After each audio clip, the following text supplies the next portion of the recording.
Es una triste realidad que hay muchos dentro de las iglesias e incluso congregaciones completas que están perdidas. Son congregaciones que tienen la riqueza de la enseñanza del nuevo pacto de la vida, acerca de la muerte y resurrección de Jesucristo, tal como se encuentra en diferentes versiones de la Biblia, y no lo creen ni lo obedecen. La iglesia en la Odisea es una representación de todas estas iglesias apóstatas que han existido a lo largo de la historia. De hecho, tiene la distinción de ser la única de las 7 iglesias a quienes escribió el Señor, de la cual no tuvo ni siquiera una sola palabra de elogio que decir. Vamos a orar. Padre, gracias por la oportunidad de usar este lugar para traer tu palabra. En tus manos nos ponemos, Señor, en el nombre de Jesús. Amén. Debido a la drástica naturaleza de la situación en la Odisea, esta también es la más amenazante de las 7 cartas. Se puede dividir en las 6 partes en las que hemos estado analizando el resto, las anteriores. Primero, ¿quién escribió la carta? Dice la palabra, el amén, el testigo fiel y verdadero, el principio de la creación de Dios, dice esto. Son 3 títulos con los cuales el Señor Jesucristo se identifica. 3 títulos divinos. En primer lugar, Él se da a conocer, se describe como el amén. Él es el amén. Dice el amén, el testigo fiel y verdadero. Todo lo que Dios dice es verdadero y por lo tanto es el Dios de la verdad. Cristo es sin duda el amén, en el sentido de que es el Dios encarnado. Pero hay más en ese título. Pablo escribe respecto al Señor Jesucristo en la segunda carta a los Corintios, en el capítulo 1, verso 20, porque todas las promesas de Dios son en Él sí y en Él amén, por medio de nosotros y para la gloria de Dios. Todas las promesas del Antiguo Testamento, promesas de perdón, de misericordia, de gracia, de esperanza, de vida eterna, están ligadas a la muerte, o sea, a la vida, muerte y resurrección de nuestro Señor Jesucristo. Él es el amén porque confirmó todas las promesas de Dios. En Él, en su persona, se hacen realidad todas las promesas de Dios. En segundo lugar, Cristo también se identifica como el testigo fiel y verdadero. Dice testigo fiel y verdadero. No es solo el amén por la obra que realizó, sino también porque todo lo que dice es verdad. De hecho, Jesús se identifica a sí mismo como el camino, la verdad y la vida. Yo soy la verdad, dice Jesús. Es absolutamente digno de confianza. Es perfectamente exacto. Su testimonio siempre es fidedigno. En tercer lugar, Cristo se refiere a sí mismo como el principio de la creación de Dios. En ninguna manera significa que Cristo haya sido creado, sino que Cristo es el origen mismo de toda la creación. La palabra dice en Apocalipsis mismo, capítulo 22, verso 13, yo soy el alfa y la omega, el principio y el fin, el primero y el último. Todo se creó mediante su poder. La palabra nos dice en el libro de Juan, en el capítulo 1, verso 3, donde leemos las siguientes palabras. Juan capítulo 1, verso 3. Dice la Biblia, todas las cosas por Él fueron hechas, y sin Él nada de lo que ha sido hecho fue hecho. El autor de esta carta, como de las otras 6, es el Señor Jesucristo. Él le habla a su iglesia. En esta ocasión lo hace como el amén, el testigo fiel y verdadero, el principio de la creación de Dios, dice esto. Bueno, sabemos que toda la Biblia es palabra de Dios, pero en esta porción de cartas encontramos al Señor al estilo de los evangelios, cuando Él habla directamente. Y aquí Él habla directamente a estas iglesias. En esta ocasión lo hace a la iglesia en Laodicea. Como la mayoría de las otras, es probable que haya sido establecida por parte de Pablo durante su ministerio en Éfeso. Allí está en Hechos 19:10. No la fundó Pablo, ya que cuando les escribió a los colosenses, algunos años después, aún no había visitado Laodicea, pero es probable que saliera de allí la semilla, como aparece en el libro de Hechos 19. Como Epafras, colaborador de Pablo, fundó la iglesia cercana, la iglesia de Colosas, también es muy probable que haya fundado la iglesia de Laodicea. Esta iglesia, ¿dónde estaba? En un lugar llamado Laodicea. Laodicea fue fundada por un gobernante seleucida llamado Antíoco II. ¿Y por qué la llamó de esa manera? Porque ese era el nombre de su primera esposa. Laodicea estaba ubicada en un lugar estratégico, una unión de dos importantes carreteras, por lo cual hacía a la iglesia una importante ciudad comercial. Tan rica llegó a ser que pagó por su propia reconstrucción después que en el año 60 de Jesucristo experimentara un terremoto. Ellos rechazaron la ayuda económica por parte de Roma y pagaron por la reconstrucción de la ciudad.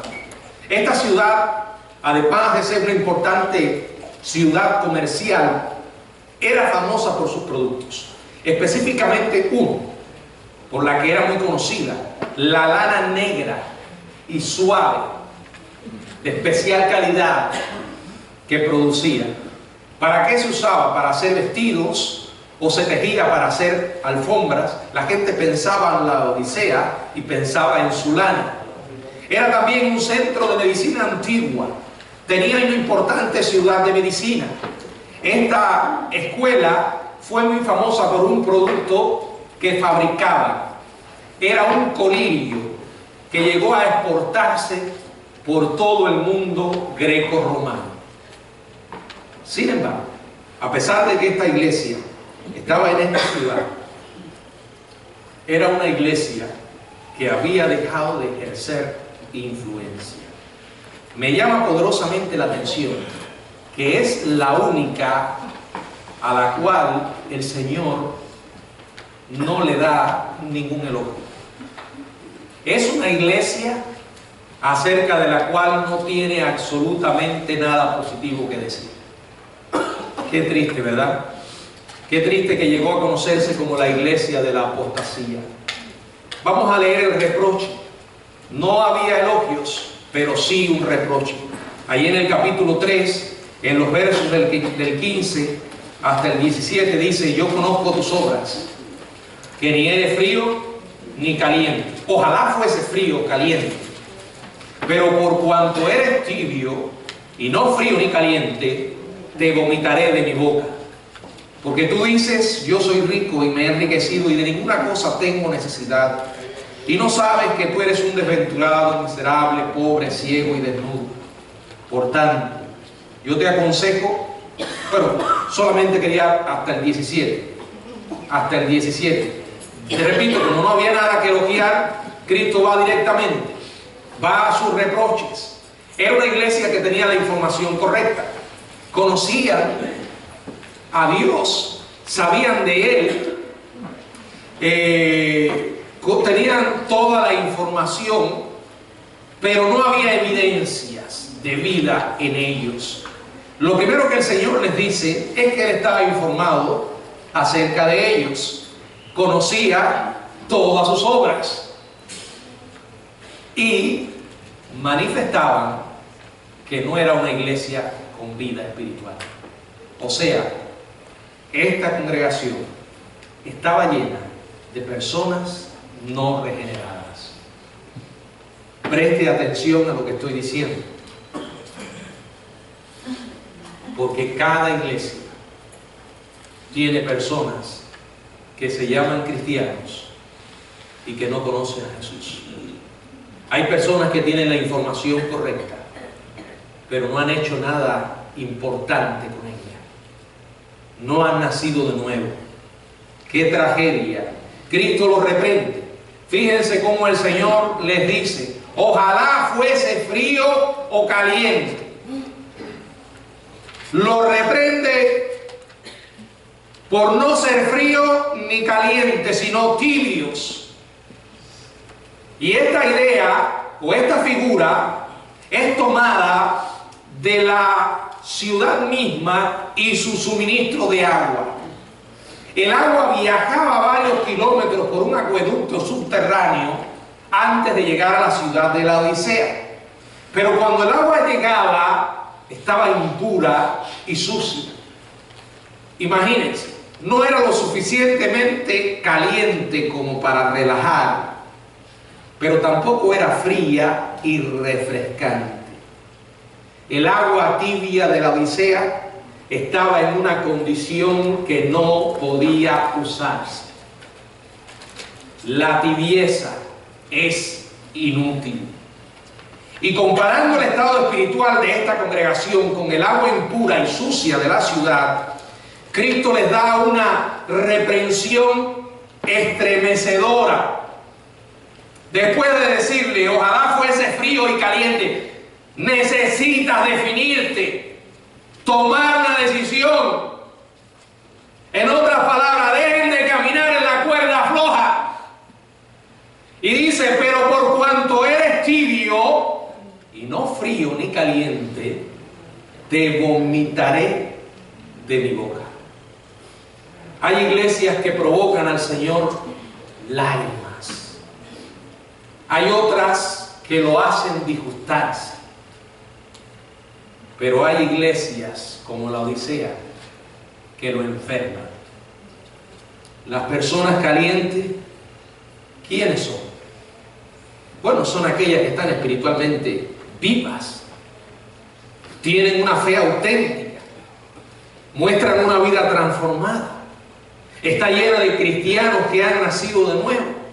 Son personas no que han abrazado una religión, sino que han abrazado al Salvador. Las personas frías son aquellas que no tienen interés en Cristo, ni en su palabra, ni en su iglesia. Ahora, no pretenden ser lo que no son. No son hipócritas. Las personas tibias no se ajustan ni a una categoría ni a otra. Aquí estoy bien. Estoy en paz con Dios y con el diablo. No estás en paz con Dios y sí estás con el diablo. Porque el Señor dijo, ojalá fuera frío o fueras caliente. Ojalá estuvieras ubicado en una posición. No puedes estar en paz con Dios y con el diablo. Son personas que no son salvas, pero no rechazan abiertamente el Evangelio. Son aquellas que llegan y se pintan para aparentar algo que no son. Asisten a la iglesia. ¿Por qué razón vienen a la iglesia? Nosotros no lo podemos saber, pero Dios sí. Y hay muchas razones por las que la gente viene a la iglesia, las cuales no tienen nada que ver con el amor por Jesucristo. Hay personas que se acostumbran al ambiente de la iglesia. Me trajeron siempre desde chico, chica a la iglesia. Los hermanos me conocen, son parte de mi familia. Cuando llego a la iglesia me siento como en mi casa. Eso está bien. Pero no puede ser eso para ti solamente. Vengo a la iglesia porque amo a Jesús. Vengo a la iglesia para conocer al Señor. Este tipo de personas tibias son muy parecidas a unos personajes que el Señor enfrentó una y otra vez en el Nuevo Testamento. Y les dijo las palabras más duras que el Señor empleó. ¿Se acuerdan de quiénes? Los fariseos. ¿Por qué? Porque la hipocresía el Señor la detesta. Ellos estaban jugando a lo que no era. Las personas tibias juegan a ser cristianos y se olvidan que ese es un juego muy peligroso, que no tiene nada de juego. El Señor Jesucristo a tales personas les dijo en el Evangelio de Mateo, en el capítulo 7, quiero que leamos allí, versos 22 y 23. Miren cómo comienza este verso. Son palabras que me hacen temblar. Son palabras del Señor para que las tomemos muy seriamente y salgamos de ese letargo espiritual que va anestesiando nuestras conciencias. Dice muchos. ¿Usted leyó lo mismo que yo? No dice unos pocos. Cuando el Señor habla de poco, habla de los escogidos. Cuando habla de muchos, habla de que muchos están perdidos. Muchos me dirán en aquel día: Señor, Señor, ¿no profetizamos en tu nombre? Y en tu nombre echamos fuera demonios, y en tu nombre hicimos muchos milagros. Señor, ¿no canto en tu nombre? ¿No doy una clase de escuela dominical en tu nombre? Señor, ¿no he diezmado en tu nombre una y otra vez? Señor, me bauticé en tu nombre. Señor, conozco la Biblia. Y el Señor les dirá: nunca os conocí. Bueno, pastor, a lo mejor sucedió que por el camino se les extravió la salvación. Eso puede ser una explicación muy humana, pero no bíblica, porque la salvación no se puede extraviar. El que comienza la buena obra en nosotros la perfeccionará hasta el día de Jesucristo. Aquí el Señor está describiendo gente que están, pero no están. ¿No le suena eso familiar? Estaba contando a los jóvenes una experiencia que relató en uno de sus libros, Max Lucado. Dice que un día iba viajando hacia Atlanta porque tenía que predicar en la noche. Y por el camino, él estaba pensando en estudiar el mensaje que iba a predicar, y dijo: bueno, ahora voy en el avión, tengo una tarde magnífica para darme una buena siestecita e ir estudiando la Biblia y el sermón. Pero dice que llegó junto a él un personaje que desde que lo vio, dice que sintió algo que no le gustaba en ese hombre.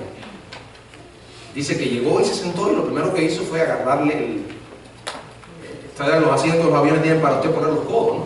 Y ese señor agarró los dos ahí y se pertrechó.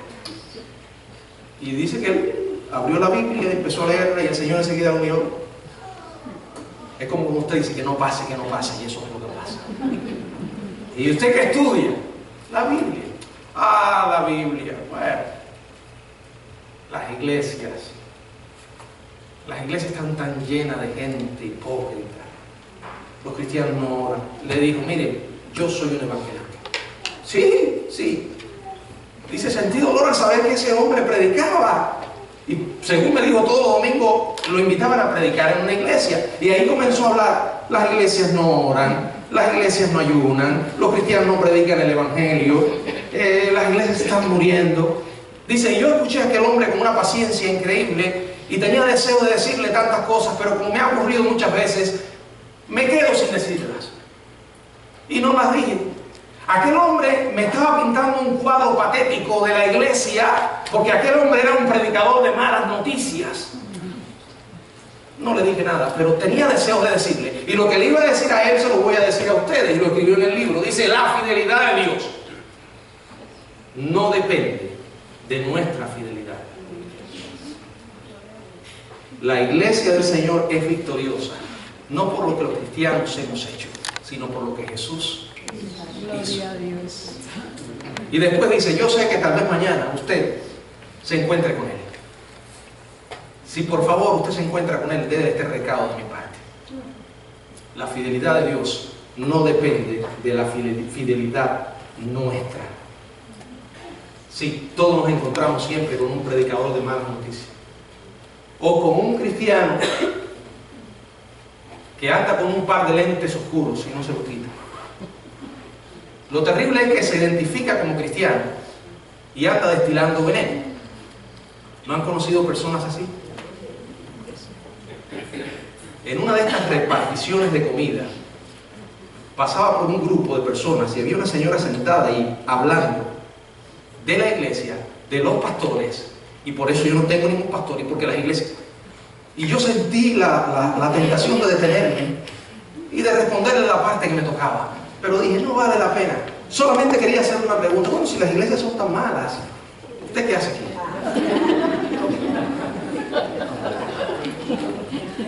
Miren, hermanos, mucha gente busca razones para atacar a Jesucristo, y las razones muchas veces se las damos nosotros. Pero quiero decirle algo, que a pesar de la infidelidad, como dice Lucas, a pesar de la infidelidad nuestra, Dios siempre sigue siendo fiel. Gloria a Dios. Y aunque en las iglesias hay personas que no son ni fríos ni calientes, y a veces hay muchos, la iglesia es de Jesucristo.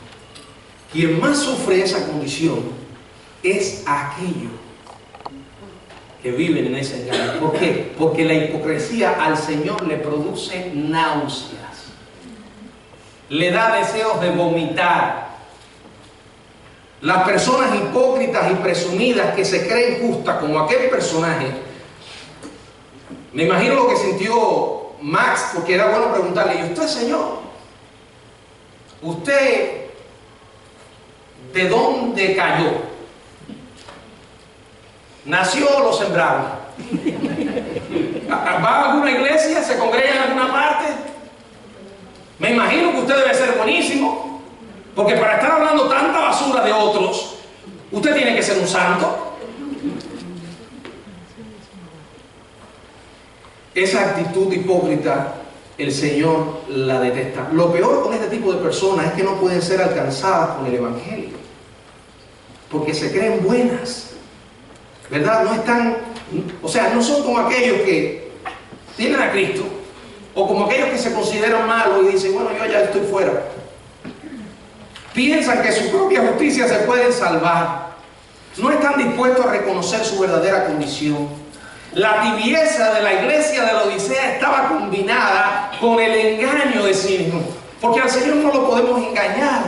Él nos reprende y les dice que ustedes están equivocados, porque tú dices: yo soy rico y me he enriquecido y de ninguna cosa tengo necesidad, y no sabes que eres un desventurado, miserable, pobre, ciego y desnudo. No importa lo que tú te creas. No se trata de lo que nosotros pensamos que somos, sino de lo que en realidad somos, y el Señor lo sabe. Ah, yo he logrado ascender en las cumbres humanas, llegué a la cima y me mantengo en ella, tengo una buena carrera, un buen trabajo, soy una persona popular. A ti te digo las preguntas de Jesús: ¿de qué sirve si ganas al mundo entero y pierdes tu alma? Sus acciones demostraron las mentiras de sus palabras vacías. La Odisea era una ciudad muy rica, y esta riqueza le dio a los miembros una falsa sensación de seguridad. ¿Saben en qué eran ricos? En orgullo espiritual. Pero estaban arruinados en cuanto a la gracia salvadora, porque una persona no puede recibir la gracia si no reconoce primero que tiene en su vida una desgracia, ¿verdad? Si no estamos en bancarrota espiritual, no podemos ir a aquel que nos puede llenar de perdón, Acuérdese de la mujer samaritana. El Señor la encontró llena de basura y la dejó llena de gracia. Nosotros encontramos a la gente llena de basura y la dejamos con más basura. Pero Dios no. Ese es el Evangelio. Esas son las buenas noticias. El Señor les da algunos consejos a esta iglesia. Les dice que ustedes están ciegos, están perdidos. Escuchen esto, verso 18. Por tanto te aconsejo de que de mí compres oro refinado en fuego para que seas rico, y vestiduras blancas para vestirte, y que no se descubra la desnudez de tu vergüenza, y unge tus ojos con colirio para que veas. Yo reprendo y castigo a todos los que amo. Sé pues celoso y arrepiéntete. He aquí yo estoy a la puerta y llamo. Si alguno oye mi voz y abre la puerta, entraré a él y cenaré con él y él conmigo. Cristo le aconsejó 3 cosas, y estas cosas solo pueden venir de Jesús. En otras palabras, el Señor los está invitando a arrepentirse y aceptar la salvación de una manera auténtica. El Señor les está diciendo: todo lo que ustedes tienen no va a ser suficiente para llegar al cielo. Con toda su religión, con todo su engaño, con toda su mentira, van al infierno. Necesitan venir a mí. Están perdidos. En primer lugar, tenían que comprar oro refinado en fuego para que verdad tuvieran riqueza. El oro, dice Pedro, que la salvación es, hablando de la salvación, es como una fe. Es una fe mucho más preciosa que el oro. La salvación es por gracia. A nosotros no nos costó nada. Sin embargo, es sumamente costosa.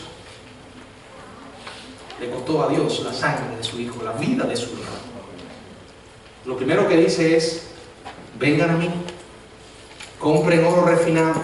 O sea, busquen la salvación verdadera. Segundo, los invita a comprar vestiduras blancas para que se vistan y que no se descubriera la vergüenza de su desnudez. En otras palabras, esas vestiduras hablan de la obra en la que Dios nos purifica, nos justifica. Dice la palabra: justificados pues por la fe, tenemos paz para con Dios por medio del Señor Jesucristo. No somos blancos. Nuestras vestiduras no son nuestras. El Señor nos la da. Tú y yo no somos justos. Parte de esa base. Una persona no va a buscar a Dios hasta que no entienda que no es justo y que nadie lo es. Si tú te crees que eres bueno y que vives en un mundo bueno, necesitas despertar a la realidad. No somos buenos. Por eso necesitamos a Dios. Las vestiduras blancas solo las puede dar Él. Dice: unge tus ojos con colirio para que vean. Son aquellos que van a la Biblia, la abren y no entienden ni papa. ¿No han visto personas así? Que pueden llevar años con una Biblia leyéndola y solo lo que encuentran es errores, contradicciones. Porque la Biblia dice que el hombre espiritual es el único que puede percibir las cosas del Espíritu. El único que puede abrir los ojos para ver es Dios. Luego les dice: yo reprendo y castigo a todos los que amo. Esto le ha hecho a algunos pensar que en realidad la iglesia de la Odisea no era una iglesia incrédula, que habían cristianos, que era una iglesia cristiana, porque dice: yo reprendo y castigo a los que amo. Sin embargo, el verso 18 y 20 parecen indicar mejor que no eran personas regeneradas, porque estaban desesperadas en necesidad de oro, riqueza espiritual, verdadera justicia, colirio. Entonces, tenemos que entender que la Biblia dice que Dios ama a los cristianos. De una manera excepcional, Dios ama a los cristianos. Sin embargo, para aquellos que dicen, que lo ponen en Facebook y lo repiten como papagayos, ¿sí? Porque a veces hay personas que se cree que tienen la última Coca-Cola del desierto, especialmente algunos calvinistas reformados. Yo simpatizo mucho con el calvinismo, ya lo he dicho, porque lo que sucede es que no me gustan mucho algunos calvinistas. Hay un pensamiento que cuelan cada rato y dice: Por ahí algunos dicen que Dios ama al pecador y que aborrece al pecado. Eso es una frase que la dijo no sé quién, creo que fue Gandhi. Y la gente la repite. La Biblia dice que Dios ama a los cristianos y aborrece a los pecadores. Mire, yo no sé si eso lo dijo Gandhi o no, no me preocupe. El problema es, la pregunta es, ¿lo dice la Biblia? Ahora, porque tú me digas a mí que no lo dice la Biblia, yo no te voy a creer. La Biblia dice en muchos pasajes que Dios ama al mundo entero. Y eso incluye a la gente inconversa. Hay otros pasajes donde Dios dice que Dios ama a los cristianos, a sus hijos. Y también es cierto que hay algunos pasajes donde Dios dice que Dios está en enemistad con el pecador. ¿Por qué? Porque después de que una persona ha oído el mensaje y lo ha rechazado, ¿qué cree que Dios va a hacer? Hay pasajes donde dice que Dios ama también a los no redimidos. Por ejemplo, solamente voy a examinar estos dos por cuestión de tiempo. En Mateo, en Marcos capítulo 10, verso 21. Entonces Jesús, mirándole, le amó. ¿A quién? Al joven rico. Y le dijo, una cosa te falta, vende todo lo que tienes y dale a los pobres. Este hombre se fue, rechazó a Cristo y el Señor lo amaba. Juan 3:16. Porque de tal manera amó Dios al mundo, que ha dado a su Hijo unigénito, para que todo aquel que en él cree no se pierda, mas tenga vida eterna. La Biblia quiere decir lo que dice y dice lo que quiere decir. Cuidado con aquellos que vienen a interpretarte la Biblia a su manera. Como por ejemplo, agarran este pasaje de Juan 3:16 para enseñar que solamente Dios ama a los escogidos. Entonces el mundo no es mundo. Entonces todo aquel no es todo aquel. Bueno, todo aquel es al que cree nada más. Yo no voy a seguir aquí porque esto es un tema un poco más. Pero la idea que quiero traer es que hay pasajes de la Biblia donde Dios dice que ama aún aquellos que no son regenerados. Miren, un versículo más. Perdonen, voy a usar la palabra tentación porque es una tentación. No puedo olvidar, no puedo dejar pasar este versículo. Segunda de Pedro capítulo 2 verso 1. Segunda de Pedro capítulo 2 verso 1 dice, pero hubo también falsos profetas entre el pueblo, como habrá entre vosotros falsos maestros que introducirán encubiertamente herejías destructoras. Está hablando de los falsos maestros, está hablando de los falsos profetas, está hablando de los herejes. Dice, negarán al Señor, y dice, y aún negarán al Señor que los rescató, atrayendo sobre sí destrucción repentina. En otras palabras, Cristo murió también por ellos, y murió porque los ama. Aunque cuando el hombre rechace ese amor de Dios, no va a impedir que Dios haga juicio. Esta iglesia el Señor la amaba, pero reprendo aquí, deja al descubierto que ellos eran culpables. Se está refiriendo a personas que no eran cristianas. Y por eso los está llamando a venir a la fe salvadora. Por eso les dice que debían arrepentirse, reconocer que eran pecadores y que como pecadores merecían la ira y el castigo de Dios. Y los llama al arrepentimiento. Y dice el verso 20, Apocalipsis capítulo 3, verso 20. He aquí yo estoy a la puerta y llamo. Si alguno oye mi voz y abre la puerta, entraré a él y cenaré con él y él conmigo. Atención, este versículo es muy usado para evangelizar. Hay campañas de evangelismo donde las personas la usan para invitar a las personas a venir a Cristo, ¿verdad?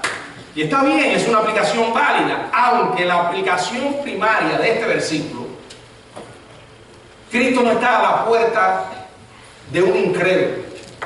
Aquí el Señor está a la puerta de una iglesia incrédula, llamando para que lo dejaran entrar. Es esa la descripción de gente convertida. No está simplemente en la puerta del corazón humano, sino de la iglesia de la Odisea. Fuera. Quería entrar y era una invitación para que cada una de esas personas reconociera su condición y se arrepintiera, pusiera su fe verdaderamente en Jesucristo. El cuadro de Cristo fuera de la iglesia buscando entrar denota fuertemente que allí no había ningún creyente. Y Él dice que el que abra la puerta cenaré con Él y Él conmigo. La cena era una expresión de comunión, de intimidad, de compañerismo. Cristo no puede tener comunión con gente incrédula. La solución es el arrepentimiento. Y dice el verso 21 y 22, donde está el consejo final: al que venciere, le daré que se siente conmigo en mi trono, así como yo he vencido y me he sentado con mi Padre en su trono. El que tiene oídos para oír, oiga. ¿Quién es el que vence? Aquel que cree que Jesucristo es el Hijo de Dios. Y esta es la fe que ha vencido, y esta es la victoria que ha vencido el mundo, vuestra fe.